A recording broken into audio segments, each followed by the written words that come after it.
अब देखिए, तो अब यहाँ पे हम कुछ सीरीज के बारे में आपको इन्फॉर्मेशन देने वाले हैं, ठीक है। अब देखिए जरा, टोटल को मिलाकर के 5 सीरीज के बारे में एक्सप्लेन किया जाता है। तो इन्होंने सबसे पहले एक बात लिखी, इन्होंने कहा the atomic spectra of the gases, the atomic spectra of gases, the atomic spectra of the gases consist of consist of some spectral series, consist of some spectral हमारे पास सीरीज उन्होंने कहा कि ठीक है। तो सबसे पहले इस लिस्ट में जिसका नाम आता है वो है तुम्हारे पास लाइमन सीरीज, ओके। सबसे पहले इस लिस्ट में जिसका नाम आता है वो है तुम्हारे पास क्या, लाइमन तुम्हारे पास सीरीज, ठीक है। लाइमन सीरीज का नाम आ गया यहाँ पे। अब लाइमन सीरीज क्या है, इसे कैसे रिप्रेजेंट करते हैं मैं दिखाता हूँ आपको एक डायग्राम के थ्रू, ठीक है। बनाने को मतलब नहीं इसको बार बार, देखिए जरा। तो सबसे पहले आते हैं तुम्हारे पास, हाँ कुछ पूछ रही हो बेटा, कुछ कह रहा है क्या? अच्छा, अब सबसे पहले आते हैं तुम्हारे पास लाइमन सीरीज पे। लाइमन सीरीज ने क्या कहा सुनिए, इन्होंने कहा कि ये वो स्पेक्ट्रल लाइंस हैं, ठीक है। लाइमन जो स्पेक्ट्रल लाइंस होती हैं तुम्हारे पास लाइमन सीरीज में, are explained by considering that electron falls back to n is equals to 1 from higher levels. क्या बोला इसने, इसने कहा कि लाइमन सीरीज पे तुम्हारे पास जो स्पेक्ट्रल लाइंस हैं वो कुछ ऐसे एक्सप्लेन की जा रही हैं कि electron falls back, falls back का मतलब है कि सिंपल सी बात है, पहले नीचे से ऊपर आया होगा, फिर ऊपर से नीचे वापस चला गया होगा, है ना। तो इसने कहा n is equals to 1 from higher energy level. सबसे पहले तो इन्होंने कुछ एक और अलग सा लिखा हुआ है, ये मैं आपको दिखाता हूँ। 1/λ इज इक्वल्स टू 1.09 इंटू 10⁻⁷। अच्छा, इतनी बड़ी वैल्यू तुमको याद करने की जरूरत नहीं है, 1.09 का ही इस्तेमाल करना। और अगर तुम्हें समय ना बचे तो 1.09 को भी ना लिखना, सीधे 1 लिख के चले आना, ठीक है। उसमें कोई दिक्कत वाली बात नहीं, ठीक। 1 अपॉन तुम्हारे पास 1 स्क्वायर माइनस 1 अपॉन तुम्हारे पास n2 स्क्वायर, ठीक। इन्होंने इसको एक इस सिंबल से दिखा रखा है, इसको हम लोग बोलते हैं तुम्हारे पास वेव नंबर। क्या बोलते हैं हम लोग, वेव नंबर, ठीक है। ये फ्रीक्वेंसी नहीं है, ध्यान रखना, ये फ्रीक्वेंसी नहीं है। अगर फ्रीक्वेंसी के सिंबल के ऊपर एक डंडी लग जाए तो उसको हम वेव नंबर बोलते हैं, ठीक है। तो उसका फॉर्मूला हो गया 1.09 इंटू तुम्हारे पास 10⁻⁷, 1/1 स्क्वायर और तुम्हारे पास कितना, 1 अपॉन तुम्हारे पास जो है n2 स्क्वायर, ठीक, कोई दिक्कत नहीं। लाइमन सीरीज क्या कहती है, लाइमन सीरीज कहती है कि हम लोग यहाँ पे कुछ पैटर्न एक्सप्लेन करना चाहेंगे। इसने कहा कि पैटर्न मतलब, इसने कहा पैटर्न का मतलब ये है, दिखाते हैं पैटर्न का मतलब क्या है। सबसे पहले हमने ये उठाया, ठीक है। ये यहाँ पे देखिएगा जरा, यहाँ पे देखिएगा, ये तुम्हारे पास डायग्राम में यहाँ रखता हूँ, ठीक। अब इस पर्टिकुलर डायग्राम में जरा आप ध्यान से देखिए कि क्या एक्सप्लेन किया जा रहा है। इस पर्टिकुलर डायग्राम में लाइमन सीरीज के बारे में बताया जा रहा है कि ये आप n इज इक्वल्स टू 2 देख रहे हैं, n इज इक्वल्स टू 3 देख रहे हैं, n इज इक्वल्स टू 4 5 वहाँ पर 6 7 और दुनिया भर की चीज़ आप यहाँ पे देख रहे हैं, ठीक है। अगर आप देखें यहाँ पे, तो यहाँ पे हमको ये दिखाया जा रहा है कि हमारा जो इलेक्ट्रॉन है वो पहले यहाँ से तुम्हारे पास नीचे की तरफ गया, यहाँ से नीचे की तरफ गया, यहाँ से नीचे की तरफ गया, यहाँ से गया, यहाँ से गया, यहाँ से गया एंड सो ऑन, ठीक है। ऐसे करके वो तुम्हारे पास नीचे की तरफ आता ही जा रहा है। इसने कहा हाँ सर आता जा रहा है। इसने कहा लाइमन सीरीज ये एक्सप्लेन करती है कि इलेक्ट्रॉन जब गिरेगा, ठीक है, तो इलेक्ट्रॉन कहाँ पे गिरेगा। इसने कहा इलेक्ट्रॉन गिरेगा n इज इक्वल्स टू तुम्हारे पास 1 में। कहाँ से गिरेगा, n इज इक्वल्स टू 2 से गिर सकता है, n इक्वल्स टू 3 से गिर सकता है, 4 से 5 से 6 से 7 से, कहीं से भी गिर सकता है। तो इलेक्ट्रॉन जब हाइयर एनर्जी स्टेट से या हाइयर ऑर्बिट से लोअर एनर्जी स्टेट पे, लोअर ऑर्बिट पे गिरता है तो हम स्पेक्ट्रल सीरीज एक्सप्लेन करते हैं। अब स्पेक्ट्रल सीरीज में भी 5 लोग हैं, तो उसमें पहली आती है लाइमन। तो लाइमन ने कहा कि all those electrons which are falling finally to n1, मतलब n इज इक्वल्स टू 1 पे फॉल कर रहे होंगे, वो सब लोग लाइमन सीरीज के अंदर एक्सप्लेन होंगे। इन्होंने कहा कि ठीक है सर कोई बात नहीं, लाइमन सीरीज के अंदर एक्सप्लेन होंगे, आप कर लीजिए। तो इन्होंने कहा कि ठीक है कोई दिक्कत नहीं।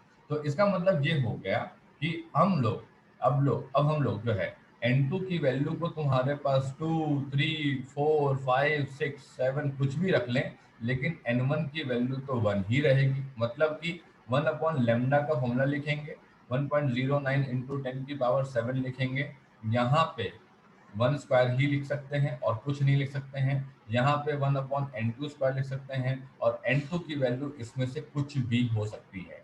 तो अगर मेरा इलेक्ट्रॉन ट्रांजिशन कर रहा है, हायर एनर्जी स्टेट से लोअर एनर्जी स्टेट पे आ रहा है, तो वो 1 पे आएगा। ऐसा कहना है तुम्हारे पास किसका? लाइमन सीरीज का। तो स्पेक्ट्रल सीरीज के अंदर 5 लोग आते हैं। जो पहली सीरीज आती है लाइमन आती है। लाइमन का कहना है कि हम उन सभी इलेक्ट्रॉन के की बात कर रहे हैं जो लोग तुम्हारे पास 7 से 1 आते हैं, 6 से 1 आते हैं, 5 से 1 आते हैं। इन्होंने कहा कि ठीक है 1 पे आते हैं तो 4 से 2 भी तो जा सकते थे, 4 से 3 भी जा सकते थे, 4 से 5 जा सकते हैं। इन्होंने कहा कि 4 से 5 तुम तब जाना जब तुम एब्जॉर्प्शन लेना। यहाँ पे एमिशन हो रहा है।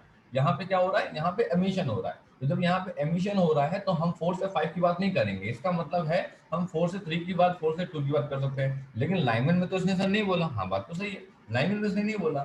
लाइमन में ये सिर्फ और सिर्फ इलेक्ट्रॉन के उन ट्रांजिशन की जिम्मेदारी लेता है जो ट्रांजिशन डायरेक्टली तुम्हारे पास कहाँ पे होंगे?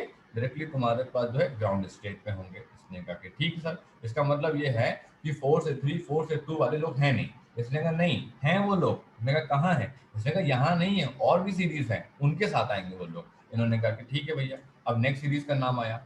अब नेक्स्ट सीरीज का जब नाम आया तो हमने कहा कि ठीक है, अब नेक्स्ट सीरीज को लेकर के आते हैं। नेक्स्ट सीरीज हमारी जो आई सामने, वो आ गई हमारी कौन सी? वो आ गई हमारी जो है बार्मर सीरीज। ठीक है। अब देखिए पहली सीरीज कौन सी थी? लाइमन सीरीज थी। और दूसरी आ गई तुम्हारे पास बार्मर। ठीक। अब इसने क्या बताया? इसने कहा कि 1/λ is equal to 1.09 into 10⁻7, 1 upon तुम्हारे पास 2 स्क्वायर माइनस 1 अपॉन तुम्हारे पास n2 स्क्वायर। अब मैं इसी के साथ इसका डायग्राम भी रखे दे रहा हूँ फटाक से। देखिए जरा डायग्राम क्या है। इन्होंने क्या बताया? इन्होंने कहा ये रहा तुम्हारे पास बार्मर सीरीज। ठीक। अब बार्मर सीरीज का डायग्राम देखो। बार्मर सीरीज में आपको कुछ अलग से ये कुछ लोग दिखेंगे। यहाँ पे हमने कुछ ऐसे लोग नहीं बनाए थे और यहाँ पे कुछ अलग से आपको लोग दिखेंगे। ये भी एक्सप्लेन करते हैं आपको। ठीक है। बार्मर सीरीज ने कहा कि हम जो है N2 से तुम्हारे पास N1 इज इक्वल टू 2 वाले लोगों की हम बात करेंगे। ठीक है। N2 हमारा 3 भी हो सकता है, 4 भी हो सकता है, 5 भी हो सकता है, 6 भी हो सकता है एंड सो ऑन। ठीक है। लेकिन N1 हमारा 2 होगा। इसका मतलब ये हुआ कि हम आने वाले हैं कहाँ पे? फर्स्ट एक्साइटेड स्टेट में आने वाले हैं। हम कहाँ पे आने वाले हैं? हम फर्स्ट एक्साइटेड स्टेट में आने वाले हैं। क्या बार्मर सीरीज में अपन कभी भी ग्राउंड स्टेट में पहुंचेंगे? नहीं, नहीं पहुंचेंगे ग्राउंड स्टेट में। ठीक है। हम लोग ग्राउंड स्टेट में नहीं जाने वाले बार्मर सीरीज में। अगर आप देखें तो यहाँ पे रेड वाले arrow n is equal to 1 तक बने थे, लेकिन ब्लू वाले arrows n is equal to 1 तक नहीं बने हुए हैं, है ना? वो तो तुम्हारे पास n इज इक्वल टू 2 तक बने हुए हैं। मतलब कहानी खत्म हुई है यहाँ पे। इसका मतलब यहाँ पे तुम्हारे पास 3 से 2 तक जाया जा सकता है बस। ठीक है। यहाँ पे 4 से 2 तक जाया जा सकता है, 5 से 2 तक जाया जा सकता है, 6 से 2 तक जा सकता है। लेकिन 3 से अगर 1 जाना है तो लाइनमैन पे जाइए। तो लाइनमैन पे जाइए। और अगर आपको 2 वाले जगह पे जाना है तो तुम्हारे पास बामर में आइए। इसका मतलब बामर उन पर्टिकुलर ट्रांजिशंस की बात करता है जो ट्रांजिशन तुम्हारे इलेक्ट्रॉन को ग्राउंड स्टेट लेवल पे ना ला करके फर्स्ट एक्साइटेड स्टेट पे लेकर के आ रहे होंगे। इन्होंने कहा ठीक है।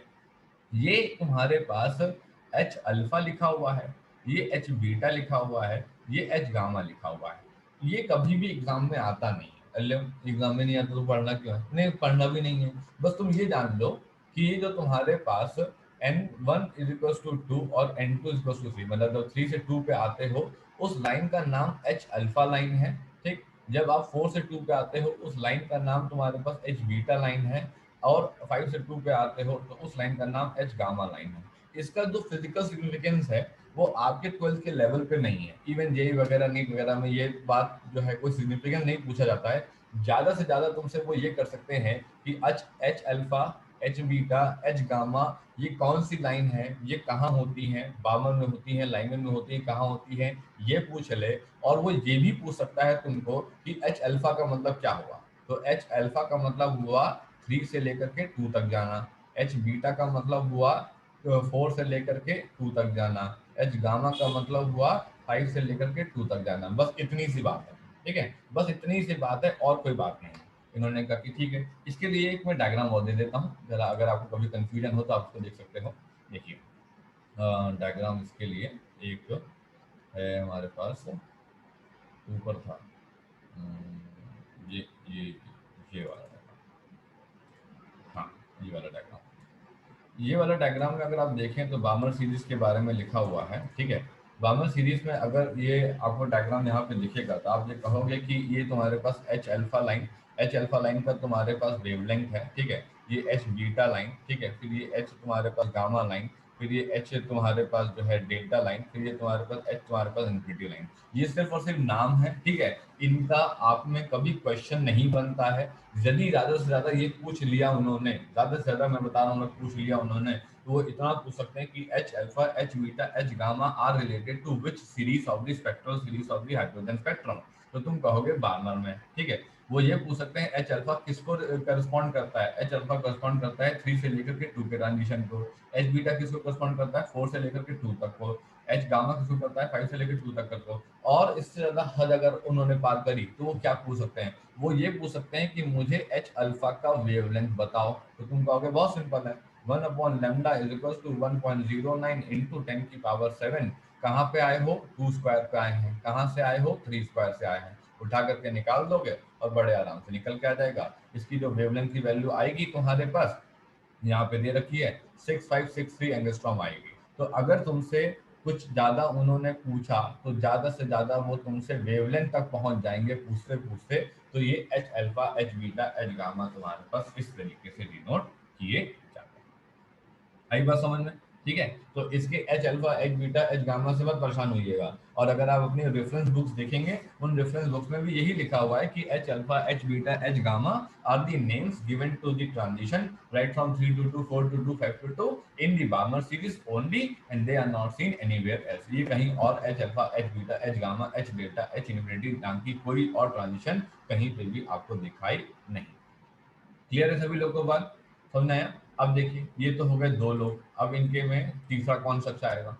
तीसरा आता है लाइमन बाबर पास्चन, ठीक है। तीसरे का नाम है तुम्हारे पास पास्चन। पास्चन के बारे में सुनो, ये हमने पास्चन के बारे में यहाँ लिखा दिखाया, ठीक है। और हम पास्चन का यहाँ पे दिखा देते हैं। पास्चन क्या कह रहा है, पास्चन कह रहा है कि भाई हमको भी देख लो आराम से। अब देखो, अब पास्चन के बारे में तुमको साफ साफ नजर आ रहा है कि यहाँ पे जो है N2 इज इक्वल्स टू तुम्हारे पास 4, 5, 6, 7 होगा, और N1 की वैल्यू तुम्हारे पास कितनी हो जाएगी 3। मतलब कहाँ पे आ सकते हो, मतलब तुम आ सकते हो सेकंड तुम्हारे पास एक्साइटेड स्टेट पे। इसका मतलब इसने मतलब हर एक के लिए बना रखा है क्या, इसने कहा हाँ इसने हर एक के लिए बना रखा है।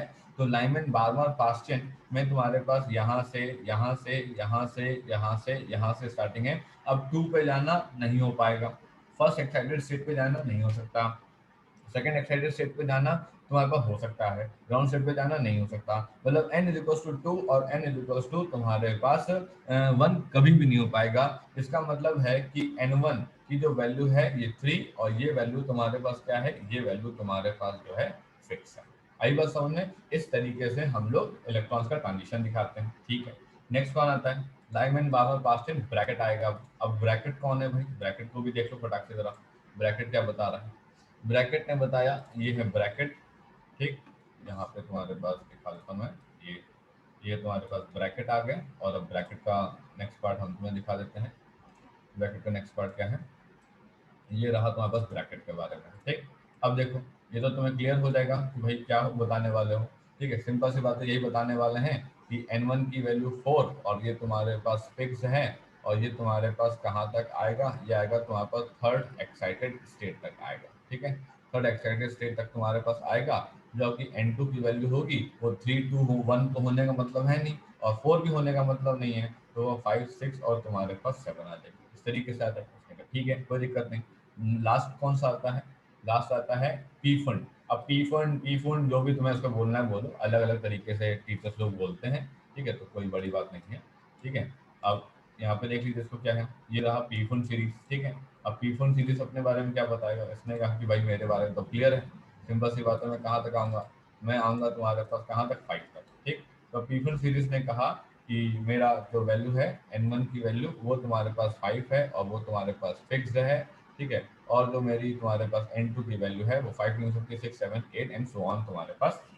इस तरीके से हम लोग सारे के सारे ट्रांजिशन को जो है यहाँ पे पढ़ा करते हैं। बात क्लियर हुई, ठीक है। तो ये 5 टोटल ट्रांजिशन है, हम लोग इसको पढ़ेंगे। अब मुद्दा ये है कि इस पे सवाल कैसे बनेंगे। अब इस पे तो सवाल बहुत तरीके के बनते हैं, ठीक है। इस पर सवाल बहुत तरह के बनते हैं, बड़े अच्छे अच्छे सवाल इसमें बनते हैं। जरा देखिएगा, मैं आपको कुछ सवाल की जो है करवाता हूँ, आपको यहाँ पे क्लियर होंगे कि ये सवाल एग्जैक्टली कैसे बनने वाले हैं। अब देखिए जरा। हाँ, तो सबसे पहले मैं आपको कुछ एक और डायग्राम वगैरह यहाँ पे दे दूँ, ठीक है, बाकी काम आने वाले हैं। इसमें जो एक ऑब्जेक्टिव नंबर का सवाल, ऑब्जेक्टिव का जो एक नंबर का जो सवाल बनता है वो कुछ इस तरीके से बनता है। मैं आपको दिखाता हूँ। एक तो तुम्हारे पास दिखा देता हूँ, ये टेबल टेबल पीफेन सीरीज भी मतलब कि इंफ्रारेड रीजन में होती है। इवन मैं वही दिखा रहा हूँ बेटा। देखो यहाँ पर ये रहा तुम्हारे पास पी फंड सीरीज। अब ये तुम्हारे पास सबसे पहले हमने बताई है लाइमन, फिर बताई है बामर, फिर बताई है पास्चन, फिर बताई है ब्रैकेट, फिर बताई है कीफन। ठीक है। जो रीजन ऑफ स्पेक्ट्रम है इनका अल्ट्रावायलेट रहता है, ठीक है, इनका विजिबल और अल्ट्रावायलेट रहता है, इनका इंफ्रारेड रहता है, इनका इंफ्रारेड रहता है, इनका इंफ्रारेड रहता है। ठीक है। ये तुम्हारे पास ऑब्जेक्टिव में पूछा जाता है कि जो अल्ट्रावायलेट सीरीज है, ठीक है, उसको किसके अंदर रखते हैं, बामर सीरीज को किसके रखते हैं। अब जैसे बामर सीरीज को अगर आप ऊपर देखोगे, ऊपर बामर सीरीज के लिए क्या लिखा हुआ था, वो लिखा था विजिबल रीजन। ठीक है।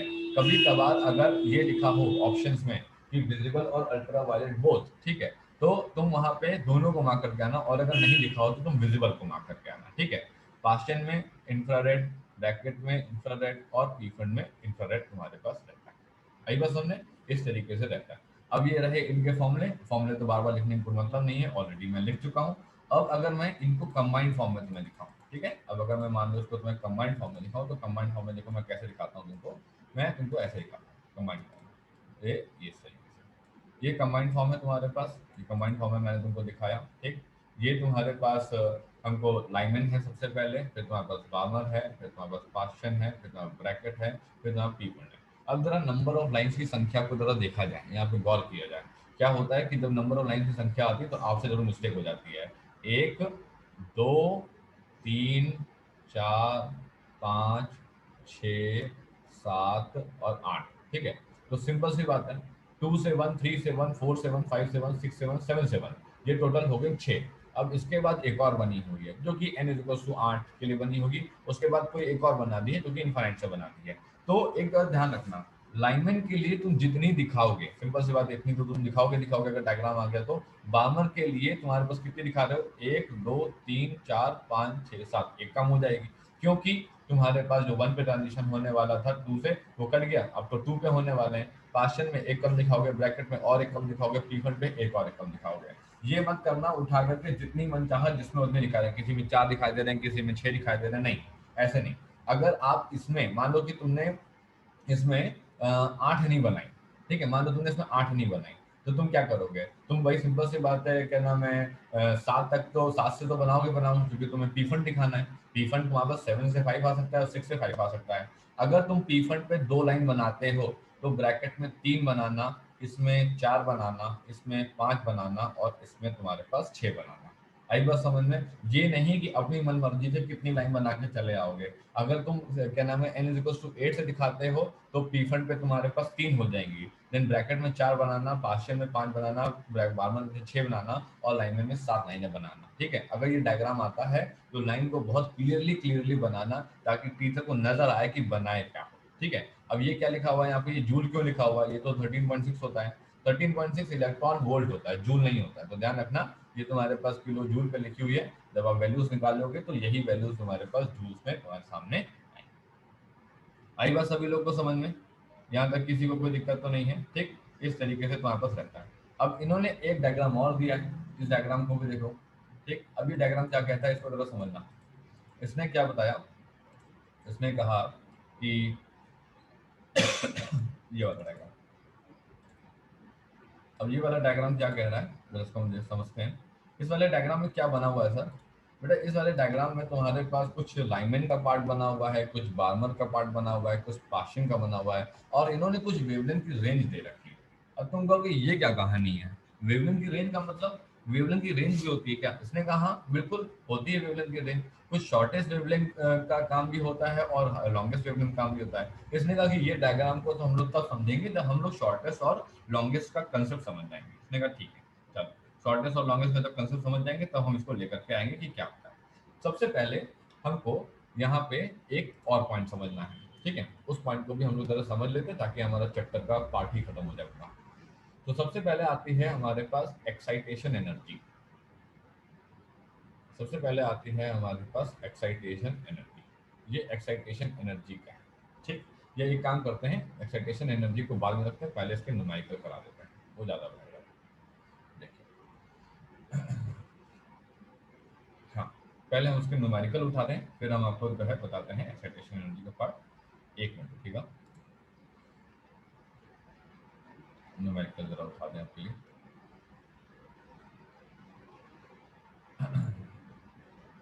न्यूमेरिकल, हाँ, ये है। अब जरा देखिएगा, मैं न्यूमेरिकल उठा रहा हूँ यहाँ पे।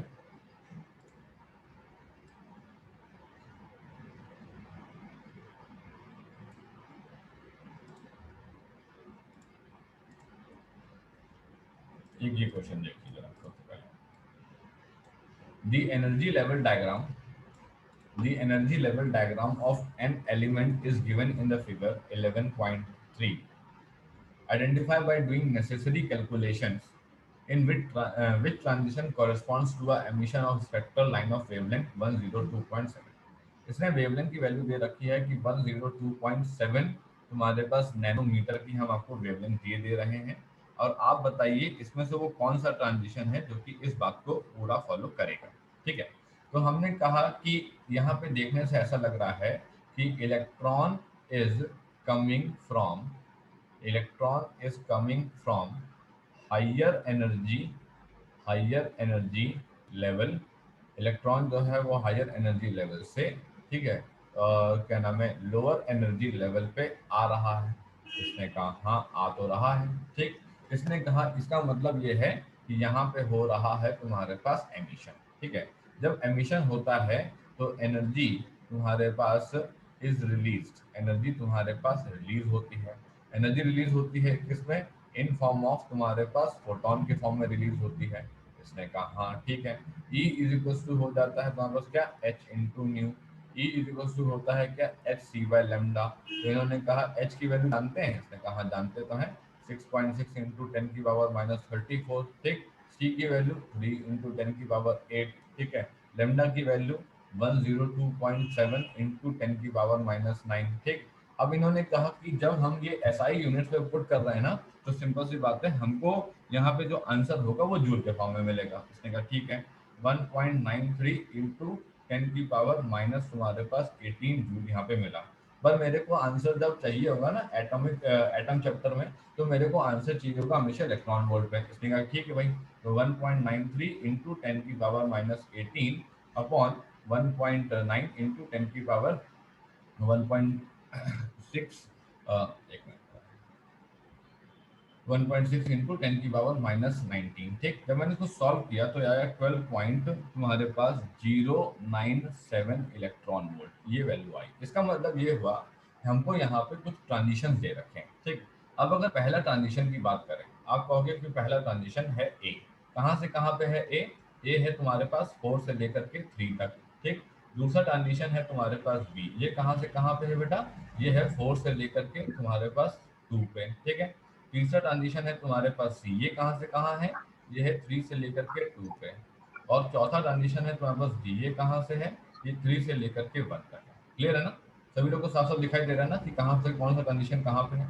इसने कहा ठीक है, ए वाला ट्रांजिशन 4 से 3 है, बी वाला ट्रांजिशन 4 से 2 है, सी वाला 3 से 2 है, एंड सो ऑन। ठीक, इसने कहा ठीक, कोई दिक्कत नहीं। अब सिंपल सी बात है, एनर्जी तुम्हारे पास रिलीज होगी, तो इसने कहा कि ठीक है, E4 माइनस तुम्हारे पास E3, इसका मतलब है E4 minus of 0.85 minus of तुम्हारे पास माइनस ऑफ 1.5। अच्छा, जो आपने वैल्यू याद करी है वो बिल्कुल सही है, कभी कभार ये 1.51 की जगह 1.5 लिख करके दे देता है, तो आप इनके हिसाब से निकाल देना। ठीक है, वैसे तो आप जनरल वैल्यू 1.51 याद कर लेना टू डेसिमल प्लेस पे, लेकिन अगर ये लोग 1.5 लिख करके दे देते हैं तो आप इनके हिसाब से निकाल देना, हमें इसमें कोई इशू नहीं है। ठीक, कोई बात नहीं, निकाल देंगे। अच्छा है, तो माइनस ऑफ पॉइंट ऑफ तुम्हारे पास 85 प्लस ऑफ तुम्हारे पास 1.5।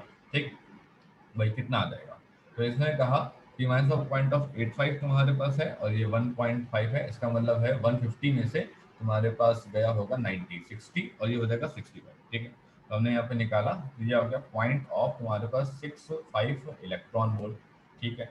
इसके लिए निकाला E4 माइनस तुम्हारे पास E2, ये वैल्यू कितनी आएगी, पॉइंट ऑफ 85 माइनस E2 की वैल्यू तुम्हारे पास 3.40 इलेक्ट्रॉन वोल्ट, तो ये हो गया minus of point of 85 plus of 3.40, value निकाली, वैल्यू तुम्हारे पास कितनी आ गई है, इन्होंने कहा कि सर ये वैल्यू आ गई है 2.55 इलेक्ट्रॉन वोल्ट। मैंने कहा ठीक है। अब तीसरे ट्रांजिशन की बारी है। तीसरा ट्रांजिशन क्या है, इन्होंने कहा कि minus of 1.51 electron volt minus of 2 की वैल्यू 3.40 इलेक्ट्रॉन वोल्ट, इसको निकाला, प्लस ऑफ 1.89 इलेक्ट्रॉन वोल्ट आया। फिर आया इसकी वैल्यू, ये आया तुम्हारे पास माइनस ऑफ 1.5 तुम्हारे पास जो है electron volt minus of 13.6 electron volt, और ये वैल्यू तुम्हारे पास आ गई कितनी, ये वैल्यू आ गई प्लस ऑफ 12.09 इलेक्ट्रॉन वोल्ट। अब देखिए, मेरे को चार ट्रांजिशन दिए गए थे, राइट, मेरे को चार ट्रांजिशन दिए गए थे, ये चार ट्रांजिशन दिए गए थे ए बी सी डी, और इसने मुझसे ये पूछा था कि तुम कुछ कैलकुलेशन करो और कुछ कैलकुलेशन करके यह बताओ कि 102.7 नैनोमीटर की वेवलेंथ जब तुम्हारे पास रेडिएशन वाली वेवलेंथ जब एमिट हो गई होगी तो ये कौन सा तुम्हारे पर ट्रांजिशन रहा होगा। तो यार सबसे पहला तो स्टेप मैं यही करूंगा, मैं ए से बी के लिए निकालूं, सॉरी ए वाला निकालूंगा, बी निकालूंगा, सी निकालूंगा, डी निकालूंगा। मेरे पास इसका आंसर भी आ गया, मेरे पास इसका आंसर भी आ गया, मेरे पास इसका भी आंसर आ गया, और मेरे पास इसका भी आंसर आ गया, ठीक है। अब ये हो गए तुम्हारे पास वो अमाउंट ऑफ एनर्जी जो कि तुम्हारे पास एमिट हो रही थी ए बी सी और डी ट्रांजिशन में, जो कि एस यहाँ पे देखो दिखाए जा रहे हैं वैसे हो रहे थे। इन्होंने कहा ठीक है। अब इन्होंने मुझे एक वेवलेंथ दे दी थी, इस वेवलेंथ से मैंने क्या निकाल लिया था, मैंने कहा कि ट्रांजिशन से ऐसा लग रहा है कि तुम्हारे पास एमिशन हो रहा है, तो मैंने कहा कि वो वाली एनर्जी निकाल दो जो कि इस वेवलेंथ को कॉरेस्पॉन्ड कर रही हो। जैसे ही मैंने निकाला तो मेरे को वैल्यू निकल के आ गई इलेक्ट्रॉन वोल्ट में। ये वाली वैल्यू किससे मैच कर रही है, ये वाली वैल्यू मैच कर रही है इससे। इसका मतलब है कि कॉरेस्पॉन्डिंग टू, इसका मतलब हुआ कि corresponding to lambda is equals to तुम्हारे पास 102.7 नैनोमीटर, ठीक है। कौन सा ट्रांजिशन होगा, डी ट्रांजिशन। इसने कहा कि डी ट्रांजिशन वुड तुम्हारे पास टेक प्लेस, डी ट्रांजिशन तुम्हारे पास यहाँ पे होने वाला। आई बात सभी लोगों को समझ में, सीधा सा सवाल है, कुछ ज़्यादा टफ नहीं था। आपको एक डायग्राम दे देंगे 100%, आप समझ लीजिए अगर एटम से सवाल आना है, अगर एटम से सवाल आना है तो इनको तो जरूर आना है, ये आएंगे ही आएंगे। ऐसा हो सकता है कि ट्रांजिशन पे सवाल ना आए, स्पेक्ट्रम सीरीज पे सवाल ना आए, ऐसा नहीं हो सकता, आता ही आता है ना, किसी की ना किसी के सेट में जरूर आ जाएगा सवाल। आगे देखते हैं, एक और क्वेश्चन मैं आपको कुछ ऐसे ही दिखाता हूँ, ठीक है, इसको देखिएगा पहले। एक क्वेश्चन और ऐसे देखिएगा जरा, यहाँ पे ये है,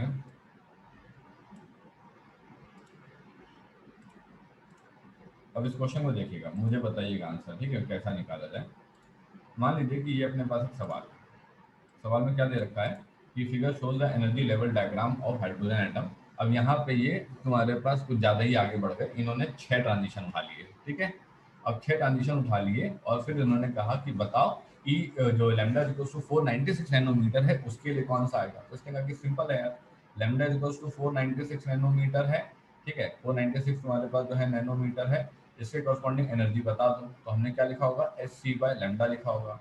हमने 6.6 इंटू 10 की पावर -34 इंटू 3 इंटू 10 की पावर 8 अपॉन 496 इंटू 10 की पावर -9 और 1.6 इंटू 10 की पावर -19, ठीक है, ये इलेक्ट्रॉन वोल्ट में लिख के रहेगी। उसने कहा ठीक, तो ये वैल्यू आई है तुम्हारे पास 2.5 इलेक्ट्रॉन वोल्ट, समझे, ये वैल्यू तुम्हारे पास यहाँ पर आ गई। उसने कहा ठीक है।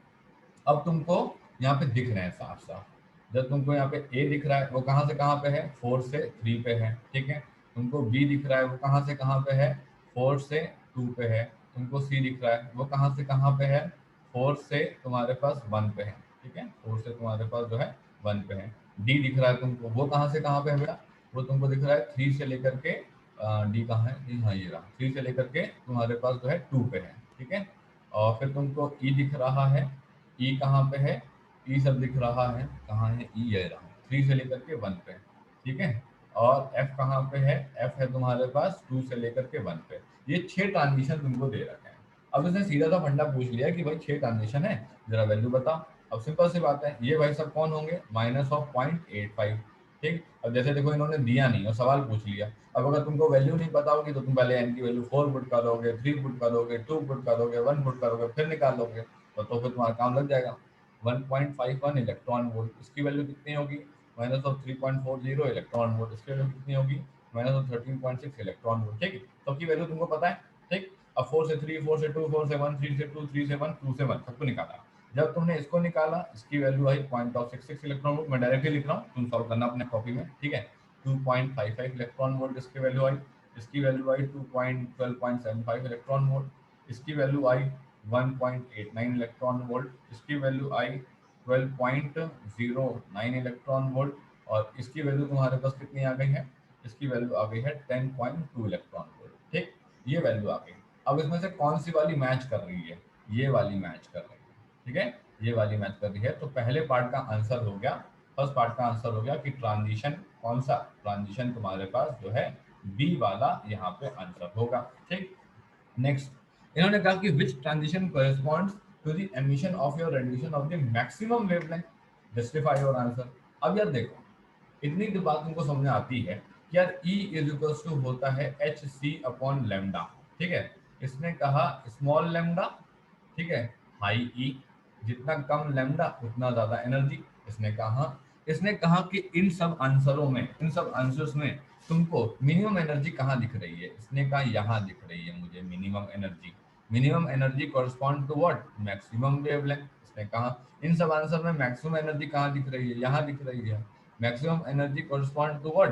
तुम्हारे पास मिनिमम वेवलेंथ। तो इसने पूछा था कि कौन सा ट्रांजिशन है जो कि रेडिएशन ऑफ मैक्सिमम वेवलेंथ को बता रहा है। तो इसने कहा कि मैक्सिमम वेवलेंथ वाला ट्रांजिशन जो है वो तुम्हारे पास मिनिमम एनर्जी रखता है। और जो मिनिमम एनर्जी रखता है वो ट्रांजिशन नंबर ए है, 4 से लेकर के 3 वाला। और ये हो गया अपना आंसर यहाँ पे। आया सभी लोग को समझ में?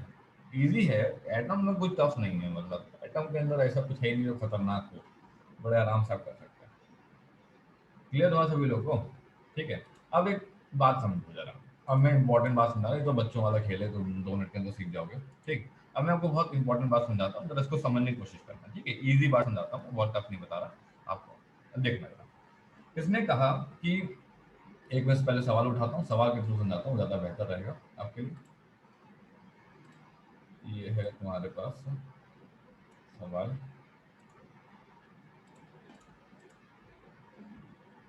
देखो भैया, using Rydberg formula calculate the longest wavelength belonging to Lyman in the Balmer series in which region of the hydrogen spectrum do these transitions like. ठीक है, दो बार आ चुका है, 17 में आ चुका है, 15 में आ चुका है। देखो जरा, बहुत ही सिंपल सवाल है। इसने क्या बोला? इसने कहा कि देखो ऐसा है, 1/λ इज इक्वल टू होता है R, 1 तुम्हारे पास n1 स्क्वायर और -1 तुम्हारे पास n2 स्क्वायर। ठीक है, अब n1 2 आई के mn जो तुमको लेना हो ले लो अपने हिसाब से, जो तुम्हारे टीचर ने स्कूल में सिखाया हो उसको जो पसंद हो वो ले लो, हमें कोई दिक्कत नहीं, बस सही लेना। ठीक है, अब देखो भाई, ये हमारे पास ये फॉर्मूला है। इसने कहा हाँ फॉर्मूला तो है। इसने कहा कि मैं बात करता हूँ तुम्हारे पास लाइमन, ठीक है, बार्मर, ठीक है, और डायमंड बाबा पास चिन्ह, ठीक है, और तुम्हारे पास ब्रैकेट, ठीक है, और तुम्हारे पास स्पीकर। ठीक है, मैं बार बार नहीं लिखूंगा, तुमको याद होना चाहिए। ठीक है, ध्यान रखना, n1 की वैल्यू और n2 की वैल्यू, इनकी 1 होती है, इनकी 2 होती है, इनकी 3 होती है, इनकी 4 होती है, इनकी 5 होती है, और n2 की वैल्यू तुमको पता है क्या क्या होती है। ठीक है, चलो मुद्दे पे आते हैं। इसका मतलब ये हुआ कि भाई सब ऐसा है कि यहाँ पे n1 जो है ना, ये फिक्स हो गया, ये तो चेंज नहीं हो सकता, ये तो नहीं चेंज हो सकता। n2 जो है वो तुम्हारे पास वेरिएबल है। वेरिएबल का मतलब वो डिपेंड करता है कहाँ से कहाँ ट्रांजिशन हो रहा है ना। ठीक, कहाँ से ट्रांजिशन हो रहा है इस पर डिपेंड करता है, कहाँ हो रहा है ये तो Lyman barber pascal bracket tiffin ने फिक्स कर दिया। ठीक, कोई दिक्कत नहीं। इसने कहा कि इफ n2 बढ़े, इफ n2 बढ़े तो n2 स्क्वायर भी बढ़े, तो 1/n2 स्क्वायर घटे, तो 1/n1 square minus 1/n2 square तुम्हारे पास बढ़े, तो मतलब लैम्डा घटे। सही है ना, कोई दिक्कत तो नहीं। n2 बढ़े, n2 स्क्वायर बढ़े, 1/n2 स्क्वायर घटे, 1/n1 square minus 1/n2 square का जो दोनों का कॉम्बिनेशन है वो बढ़े, वो बढ़े तो फिर लैम्डा घटे। इसने कहा ओके, ठीक, कोई दिक्कत नहीं, बढ़िया। इसने कहा कि लाइमन की बात करते हैं, लाइमन की बात करते हैं। n1 यहाँ पे 1 फिक्स है। अगर n2 इज इक्वल टू 2 होगा, n2 इज इक्वल टू 2 होगा, ठीक है, तो इसने कहा कि हाँ कोई लेमडा 2 आएगा, लेट सपोज, हमने कहा ठीक है, n1 तो फिक्स है। अगर n2 इज इक्वल टू तुम्हारे पास 3 होगा, n2 बढ़ा रहे हो ना, n2 तुम बढ़ा रहे हो ना, इसका मतलब लेमडा 3, इसने कहा n2 इज इक्वल टू 4 होगा, इसने कहा तो तुम्हारे पास लेमडा 4। तुम्हें क्या लगता है, तुम्हें साफ साफ समझ आनी चाहिए बात कि अगर n2 की वैल्यू सर अपन लोग बढ़ाएंगे ना तो लेमडा घट जाता है। तो इसने कहा कि ठीक है, इसका मतलब है कि 2 से तुम्हारे पास 3 गए, 3 से तुम्हारे पास 4 गए, ठीक है, तो इसने कहा कि लेमडा 2 ज्यादा होगा लेमडा 3 से, ज्यादा हो जाएगा लेमडा 4 से। बात समझना जरूर, हाँ सही है। इसने कहा कि 2 से 3 गए, 3 से 4 गए, मतलब 2 3 4 की बात कर रहे हैं हमने, n1 तो इज इक्वल टू 1 तो यार सबके लिए फिक्स रहेगा ना, लाइनमैन की बात कर रहा हूँ मैं, अभी मुझे और लोगों से कोई मतलब नहीं, मैं एक जनरल लाइनमैन से पूछ रहा हूँ, भाई तुम बताओ क्या कहना है। इसने कहा कि मेरा ये कहना है कि भाई ऐसा है कि अपन फिक्स लोग हैं और ये अपन वेरिएबल लोग हैं, n2 की वैल्यू 2 3 4 अगर पुट करेंगे एक एक करके तो लेमडा 2 लेमडा 3 लेमडा 4 मिलेगा, जिसमें लेमडा 2 मेरे को मिलेगा तुम्हारे पास सबसे ज्यादा, लेमडा 3 उससे कम मिलेगा और इससे का। इसने कहा ठीक है, इसका मतलब क्या तुमको आज के बाद, क्या तुमको आज के बाद मैक्सिमम वेवलेंथ बोल दें? उसने कहा हाँ बोल दो मैक्सिमम वेवलेंथ। अगर तुम मैक्सिमम वेवलेंथ हो, हाँ सही, ठीक है, अगर तुम मैक्सिमम वेवलेंथ हो, ठीक है, तो इसका मतलब है कि जो इन्फिनिटी पे, इसका मतलब ये हुआ कि जो इन्फिनिटी पे तुम्हारे पास लेमडा इन्फिनिटी आएगा, ये भाई सब क्या होंगे, ये भाई सब तुम्हारे पास मिनिमम वेवलेंथ होंगे। क्या कहना है, सही है ना? वही अपन 2 से 3 से 4 बढ़ाए और अभी अपन लोगों ने इसके माध्यम से एक जनरल बात समझी कि n2 इंक्रीज हो रहा है तो लेमडा घट रहा है, n2 इंक्रीज हो रहा है तो क्या हो रहा है, लेमडा घट रहा है। n2 इंक्रीज हो रहा है, लेमडा घट रहा है, इसका मतलब मैं 2 से 3 से 4 से 5 से 6 से 7 से 8 से आगे बढ़ूंगा, लेमडा घटेगा। इसका मतलब है कि जो लेमडा 2 होगा, जो कि तुम्हारे पास n2 2 को होगा, वो मैक्सिमम वेवलेंथ को कॉरेस्पॉन्ड करेगा, और जो n2 इन्फिनिटी होगा, ये तुम्हारे पास n2 की वैल्यू तुम्हारे पास यहाँ पे है, और वो तुम्हारे पास जो लेमडा इन्फिनिटी होगा वो मिनिमम वेवलेंथ को कॉरेस्पॉन्ड करेगा। इसने कहा ठीक है सर, कोई दिक्कत नहीं। अब इसने हमसे पूछा था सवाल में लॉन्गेस्ट वेवलेंथ निकालना है, इसने कहा ठीक है कोई दिक्कत नहीं। बात अगर लॉन्गेस्ट वेवलेंथ की है, बात अगर लॉन्गेस्ट वेवलेंथ की है, ठीक है, तो लॉन्गेस्ट वेवलेंथ के लिए देखें, लाइनमैन में तुम्हारे पास, बाल्मर में, ठीक है, और पास चेन में तुम्हारे पास, और तुम्हारे पास किसमें, ये तुम्हारे पास ब्रैकेट में, और तुम्हारे पास स्टीफन में, ठीक है। इनमें ऐसा है कि n1 की वैल्यू 1 2 3 और 4 और 5 हो जाएगी। n2 की वैल्यू क्या होगी, n2 की वैल्यू इसमें 2 होगी, इसमें 3 होगी, इसमें 4 होगी, इसमें 5 होगी, इसमें 6 होगी, और कुछ नहीं हो सकती है। इसने कहा ठीक है सर, तो ये लॉन्गेस्ट वेवलेंथ के लिए n2 की वैल्यू होगी। इसने कहा कि ठीक है। अब साथ ही साथ एक और बात लिख दो सर, n2 की वैल्यू। इसने कहा लिख दे रहे हैं। इसने कहा यहाँ पे इन्फानाइट, यहाँ पे इन्फानाइट, यहाँ पे इन्फानाइट, यहाँ पे इन्फानाइट, यहाँ पे इन्फानाइट, ये किसके लिए, ये तुम्हारे पास जो है स्मॉलेस्ट वेवलेंथ, ये तुम्हारे पास स्मॉलेस्ट वेवलेंथ। क्या बात क्लियर हो रही है, बात समझ में आई आपको मैं क्या समझाना चाह रहा हूँ? मैं आपको सिर्फ इतनी बात समझाना चाह रहा था कि अपन n2 की वैल्यू 2 3 4 5 6 7 8 सब कुछ पुट करते हैं अलाइनमेंट में, लेकिन अच्छा 1 मिनट के लिए रीज्वाइन कर लीजिए इधर, 5 मिनट के लिए मैं आपको ये टॉपिक कंप्लीट कर दूँ।